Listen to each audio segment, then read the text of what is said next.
I think at first, like in the early days, sort of when I first started doing anything in music when I was a teenager, I don't think I really understood who I was, and so I wasn't very confident and shied away a little bit. But now it's just, yeah, I love Mm. it. Just get out and yeah, do it.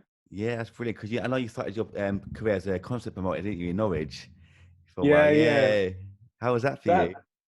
it was really good fun. Do you know what? That whole thing is it's so weird when you think back to, the stepping stones of your life and your career and everything, and what leads to what, basically. Because I basically fell into being a concert promoter when I was leaving school, so I was like 15 or 16. There had been like parties and kind of events and stuff like that. I was living in like a really, really tiny town in Norfolk. There's nothing for young people to do until you got pub age, basically. And yeah, I don't really know why. I just decided to put like an event on, a sort of a leaving school gig thing. I had a lot of friends who were in bands and that. And so, I mean, I was like 15 or 16. I hired the venue at a cost. I hired like a sound guy and the equipment at a cost. I think I hired like security or something at a cost, and I was selling tickets and stuff like that, and it went really well. And then I kind of just, yeah, fell into doing that because there was nothing really to do around that town, and it was just really fun to piece it together. And then when I went on to do stuff in Norwich, and um, yeah, you kind of figure it out a little bit more, and start building a name for yourself and working with bigger acts and all that. And yeah. Nice. How long did you do that for in the end, that promoting side of things? Oh man, I think, do you know what? I probably did it about 9 years off and on. Like it wasn't always a regular thing. Like Mm, sometimes I would do, 2 gigs a year. Sometimes it would be six or seven.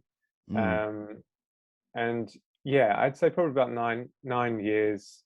It got to the stage, like early days, it was kind of, you'd be working with smaller bands or your mates bands, and then small touring bands. You'd build it up, and then once it kind of clicked after probably 5 or 6 years, then I could kind of reach out to booking agents and talk to them. And like I got kind of lucky with some of the timing of certain things. So I put on Bombay Bicycle Club at the Norwich Arts Centre sort of just as they were breaking. I think their sort of main album that broke them.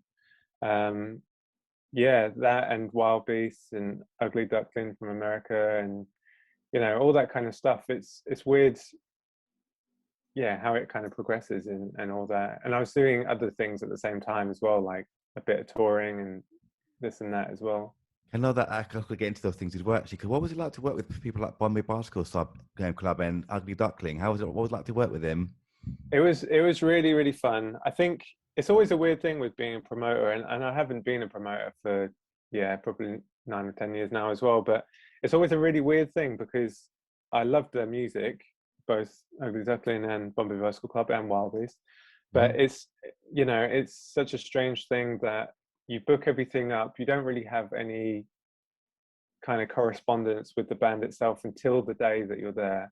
And then, they're probably coming from God knows where to Norwich in that moment. And they're probably tired. And then you have such a limited time of kind of, all right, I want to try and catch up with them, spend some time with them, and then make sure everything goes well, managing the event, making sure they've got everything. Then they perform, and then there's like an hour or so until that's done, and they go off and think about the next gig, basically. So it's a real whirlwind of a night. But they Bombay Bicycle Club were really, really sweet. I'm so glad that they've just done so well. And I even remember they came back to Norwich maybe a year or so back, and I sort of messaged them and I was like, oh, I'm, looking forward to trying to get to see you, and all that. And they gave me like guest lists for the gig, and they're just really kind, lovely people, and that kind of sticks. Definitely, for sure. I mean, have you been in contact with any of them since you saw them last? No, not for a long time, to be honest. No, I mean they exploded, and it was really fun to actually see Bombay Bicycle Club in particular kind of explode, because there's certain bands where it just felt like they are obviously going to be massive, and you know, you never know whether that's going to happen, you know, with what's happening in music at the time and everything. But yeah, they just went from strength to strength, and Jack is doing, he's had his Mr. Jukes thing that he's been doing, and yeah, it's just, I think, and it kind of speaks to these kind of, you know, the creative industries in general, when you find just people who you love what they do and they are great at expressing their creativity. That's just so beautiful. Like, you know, I will always love that band and anything any of those guys do. For sure. And you mentioned about how much work actually went into doing the promotional side of things, from like booking venues to security guards to tickets and so forth. I mean, how the hell did you deal with so much at the same time? Must be beyond stressful. Man, I don't even know. Like, especially being that age, like I was just making it up as I went along. And I think that's kind of the great thing, because you kind of, yeah, you get some bad habits and stuff like that. But then as you go, you kind of figure out what works and everything. But like, I remember being, so like when I was 18, my full-time job was in architecture. I was actually Oh, a wow. designer and stuff like that, which, you know, at the time I thought I wanted to do, and there was sort of pressure to do that side of things. And I quickly realized it wasn't for me. But I kind of, even though that kind of job was stressful, I used to use the salary to basically put on gigs. I helped fund my mates' albums and went on tour and helped sort of fund some of that. But like, and I probably shouldn't say this, but like there were so many times where I would stay behind at work. I'd print off like 300 pages of flyers and then chop them up.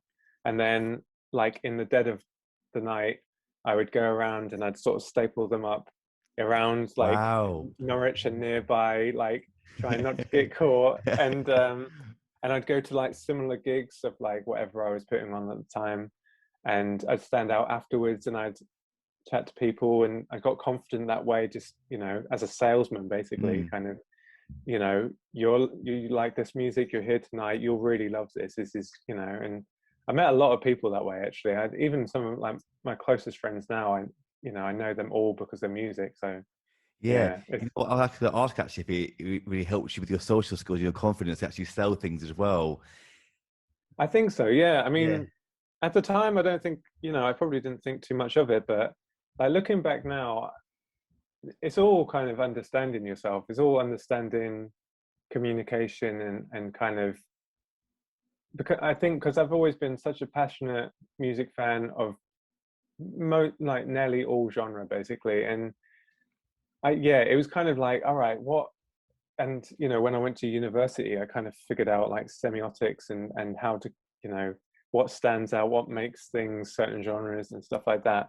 Mm. But it was such an interesting thing of, yeah, how do I connect to this person, and you know, and try and get them to the show and stuff. And sometimes, I mean, I remember some like brutal times of like handing someone a flyer and them like ripping it up in my face, Wow. and like just stuff like that. And you kind of just think, just you have to figure out how to just get over it basically. Luckily no Yeah. one kicked my head in or anything, so that was all Thank God for that. right. I mean, how did that make you feel when you first saw people doing that in front of you, like ripping up flyers in front of you? I mean, must have been a bit of a shock I'm to the system. Yeah, it's not ideal. Yeah. It's kind of, yeah, I don't know. I think you just have to, at the time I kind of, yeah, I don't know. I think because I was in my 20s, I kind of, I just probably got annoyed. Luckily, nothing like bad happened of it. Mm. But I think now it probably wouldn't phase me. You sort of just go, it's just people being silly and stuff like Yeah. that. But at the time, I think especially the amount of time of like, yeah, going out at the cover of darkness to fly a flyer and try not to get caught, having some like £3 stapler, like trying Yeah. to get stuff up and that. Yeah, it wasn't nice because you put your time in that. But generally, it, whatever happened, however, you know, those snowy nights where it's cold and dark and you're waiting outside for people to come, and you know, for every 100 flyers you hand out, you will probably get one person come. There's normally Mm. that kind of ratio, but it all makes it worthwhile. Like when I remember Ugly Duckling, well, yeah, I remember Ugly Duckling in particular. I remember standing at the back of the room, the Norwich Arts Centre, sold out shows. There was like 300 people there, and everyone was kind of doing this to the music, and like everyone was doing it, and to just feel like, man, I did this, like I put this Mm. together. Obviously it's the band, they're here for the band and all that, but I'm so thankful that, yeah, I could kind of piece it together for the love of music, and for, yeah, for people to enjoy music, and it really made it worthwhile.